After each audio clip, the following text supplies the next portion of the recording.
परवानाधारक रेती व्यावसायिकाला कारवाईची भीती दाखवून मंडळ अधिकाऱ्यासह 3 ग्राम महसूल अधिकाऱ्यांनी 40,000च्या लाचेची मागणी केली होती।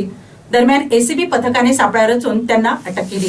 जितेंद्र पांडुरंग ठाकरे राहणार महागाव कसबा तालुका दारव्हा असे मंडळ अधिकारी, तर जय गणेश सोनोने राणी लक्ष्मीबाई वार्ड पांढरकवडा, पवन तानसेन भीतकर राहणार दारवा जिल्हा यवतमाळ, निलेश भारकर तलवारे असे ग्राम महसूल अधिकाऱ्यांची नावे आहेत।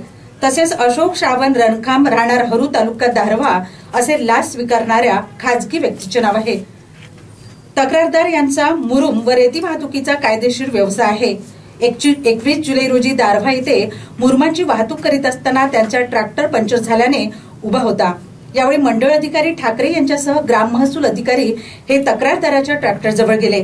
तसेच तक्रारदाराला 40,000च्या लाचेची मागणी केली। त्यावर तक्रारदाराने लाचेकडे रॉयल्टीची पावती असल्याचे दाखवून ट्रॅक्टर पंक्चर झाल्यामुळे थांबविल्याचे सांगण्यात आले। तसेच कारवाई न करण्याची विनंती केली। मात्र मंडळ अधिकाऱ्यांनी कारवाईची भीती दाखवून तक्रारदाराकडून 17,000 त्याच दिवशी स्वीकारले व उर्वरित 23,000 रुपये देण्याची मागणी केली। त्यानंतर तक्रारदाराने 22 जुलै रोजी लाचलुचपत प्रतिबंधक विभागाकडे लेखी तक्रार दिली। दरम्यान 23 जुलै रोजी लाचलुचपत प्रतिबंधक विभागाने तक्रारीची पडताळणी केली। यामध्ये आरोपितांनी लाचेची मागणी केल्याचे निष्पन्न झाले। त्यानंतर गुरुवार दिनांक 24 जुलै रोजी लाचलुचपत प्रतिबंधक विभागाने सापळा रचला। तसेच लाच रकमेचा पहिला हप्ता 7,500 रुपये स्वीकारताना खासगी व्यक्ती अशोक रणखाम याला रंगेहात अटक केली।